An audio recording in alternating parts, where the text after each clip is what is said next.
जय भारत दोस्तों, ज्ञान स्काई क्लासेस के आज के इस वीडियो में आपका स्वागत है। दोस्तों आज का जो हमारा टॉपिक है वो आप स्क्रीन पे देख सकते हैं, लिखा हुआ है कि अक्टूबर से पढ़कर 95% कैसे लाएं। लेकिन हाँ, मैं आपको ये नहीं बताऊंगा कि अक्टूबर से पढ़कर 95% कैसे लाएं या फिर आप टॉपर कैसे बने। मेरा वीडियो है, ध्यान से देखिएगा, स्किप मत कीजिएगा, अंत तक देखिएगा, आपका सारा कंसेप्ट क्लियर हो जाएगा। ये जो टॉपिक है ये अक्टूबर महीने का सबसे हॉटेस्ट टॉपिक होता है। सभी यूट्यूबर्स, जो भी एडुकेटर्स हैं, जो भी टीचर हैं, जो भी शिक्षक हैं, जो ऑनलाइन प्रेजेंस में हैं, वो इस तरह के टॉपिक्स पे वीडियो बनाते हैं। सैल्यूट है उन साहब को। क्या सच में अक्टूबर से पढ़ के 95% लाया जा सकता है या टॉपर बना जा सकता है?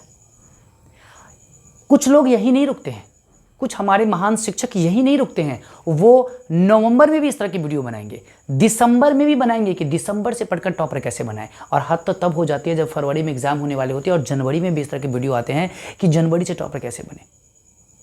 देखिए साहब, हकीकत में थोड़ा सा पीछे जाने से पहले मैं एक प्रकाश डाल दूँ आपको हकीकत पे कि बिहार बोर्ड में पास होना बहुत आसान है, फर्स्ट डिवीज़न लाना भी आसान है, इसमें कोई राय दो राय नहीं है बिहार बोर्ड में। लेकिन ये शब्द और ये शब्द हजम होने वाली बात नहीं है। आप कितना भी वीडियो बना ले, आप कितना भी वीडियो देख ले, लेकिन हकीकत हकीकत होता है और उससे हमें मुंह नहीं मोड़ना चाहिए।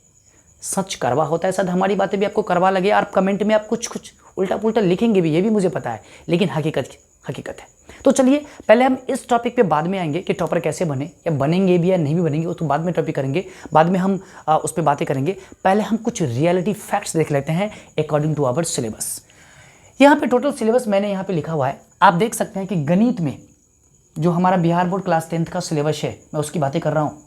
इवन कि और भी आप 12th में हो या किसी भी क्लासेस में हो, उनकी बातों को जाने दो। मैं बिहार बोर्ड क्लास 10th की बातें बात कर रहा हूँ और जो बच्चे 2025 में एग्जाम देने वाले, मेरा फोकस वो है।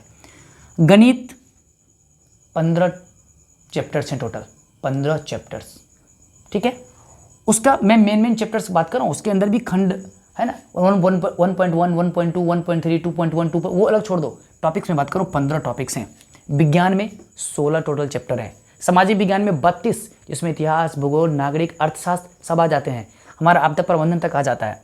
अहिंदी, अगर अहिंदी वाले आप हैं, मतलब अगर आप मिथिला से जुड़े हुए हैं तो आपको हिंदी पढ़नी होती है 100 नंबर का, उसमें टोटल 23 चैप्टर है और मैथिली है तो 31 चैप्टर। इस चैप्टर को भी छोड़ दूं, आप इसमें हिंदी ले आओ या संस्कृत ले आओ तो भी ओवरऑल 100+ चैप्टर्स होंगे। मैं इसको अगर कैलकुलेट करता हूँ तो 117 होगा। अंग्रेजी को छोड़ दो आप, अंग्रेजी कंपलसरी नहीं है तो बहुत सारे बच्चे पढ़ते भी नहीं है, अंग्रेजी को आप छोड़ दो, ठीक है। अंग्रेजी को इंक्लूड कर लोगे तो 117 + 18 इतने चैप्टर हो जाएंगे आपके पास। तो मैं इसी को पकड़ के चलता हूं तो 100+ चैप्टर्स हैं। और क्या लगता है साहब कि अक्टूबर, नवंबर, दिसंबर, जनवरी, इन 4 महीने में आपको इतने सारे चैप्टर्स पढ़ने पड़ते हैं। ऑफलाइन क्लासेस में नवंबर दिसंबर से मैं एक चैप्टर स्टार्ट करता हूं पढ़ाना। 3-3 घंटे की क्लासेस होती हैं, एक्स्ट्रा क्लासेस संडे को छोड़ करके, तो भी साहब 100% टॉपिक्स कवर होते होते एकदम लास्ट मोमेंट हो जाता है। हकीकत है ये। ऑनलाइन क्लासेस में अलग प्रक्रिया। ऑनलाइन क्लासेस में आपका मैराथन क्लासेस चलता है, बड़ा 6-6 घंटे की क्लासेस चलती हैं। बच्चा समझे ना समझे डजंट मैटर, लेकिन क्लासेस होती हैं। मैं उसकी बातें नहीं कर रहा हूँ और ना मैं उसको क्रिटिसाइज कर रहा हूँ, उनका अपना मेथड है, वो बच्चे के ऊपर है कि वो किनसे समझते हैं। लेकिन क्या सच में बना जा सकता है इतने सारे टॉपिक्स को पढ़ना, कवर करना और 95% लाना? 95% लाने का मतलब है मैं अगर इंग्लिश को छोड़ भी दूँ तो भी आपके पास 5 सब्जेक्ट आते हैं जिसमें आपको स्कोर करना है, और 95% लाने का मतलब है कि एवरेज सभी सब्जेक्ट में आपको 95% लाने हैं, तभी तो आपको 95% पड़ेंगे ना। किसी में आपका 94 हो गया तो फिर किसी में 97 भी होनी चाहिए। आसान नहीं है साहब, इतना आसान नहीं है।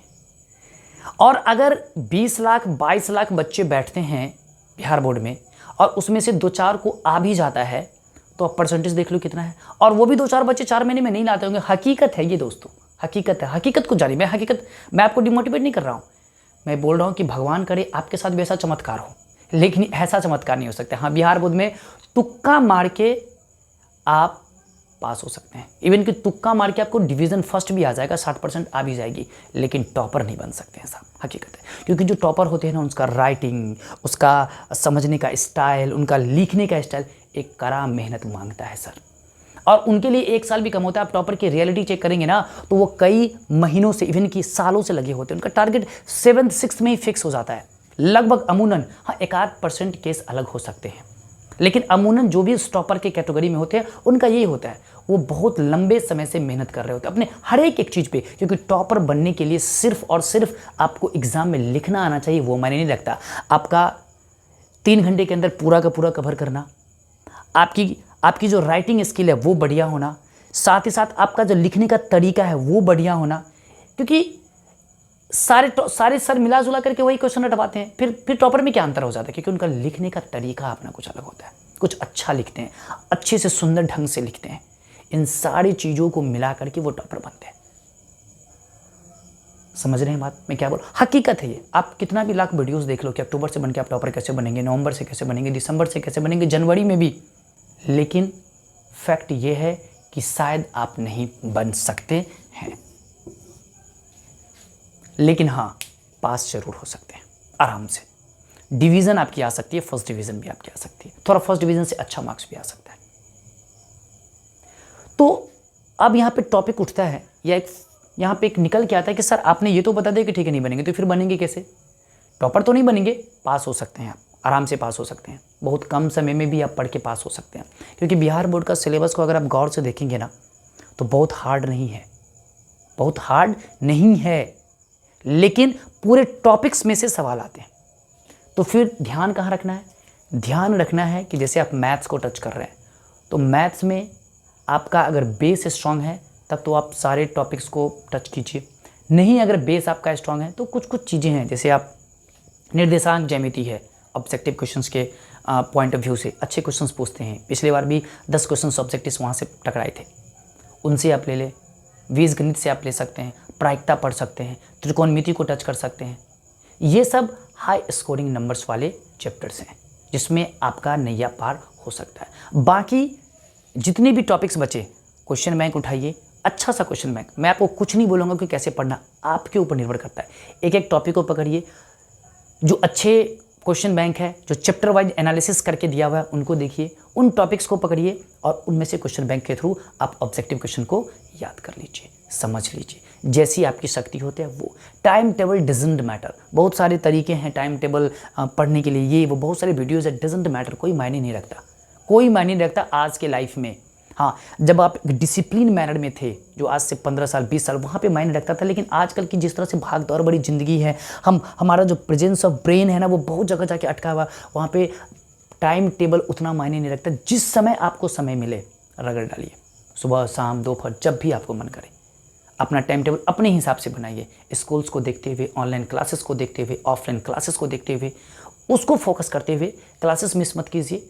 क्लास में टॉपिक्स को सर जब बता रहे हो तो ध्यान से सुनिए, उसको मिस मत कीजिए। ऑब्जेक्टिव क्वेश्चंस पे फोकस कीजिए, छोटे छोटे क्वेश्चंस के लिए छोटा छोटा नोट्स बनाइए, लिखने का प्रैक्टिस कीजिए। कोई भी क्वेश्चंस आपको लगता है कि टफ है तो लिखिए, गंदा राइटिंग से लिखिए, पहले लिखिए, खूब लिखिए, याद कीजिए, लिखिए, जो भी आता है बस आपको पेन नहीं रुकना चाहिए, पेज गंदा कीजिए, पेज गंदा कीजिए, अच्छे नंबर आएंगे। इसकी गारंटी नहीं ले रहा हूँ, पास हो सकते हैं, पास हो जाएंगे, नंबर भी फर्स्ट डिवीजन आ जाएंगे। समझ रहे हैं मैं क्या बोल रहा हूँ? हकीकत है ये, हकीकत पे भरोसा रखिए और अपने मेहनत पे भरोसा रखिए तो नंबर आएंगे। तो मैं इस वीडियो को ज़्यादा लंबा नहीं करूँगा। मेरी तरफ से आपको बेस्ट ऑफ लक। आगामी एग्ज़ाम के लिए अच्छे से तैयारी कीजिए और अगर वीडियो अच्छा लगा हो तो दोस्तों तक शेयर कीजिए, सब्सक्राइब कीजिए। मिलेंगे नेक्स्ट वीडियो में। जय हिंद।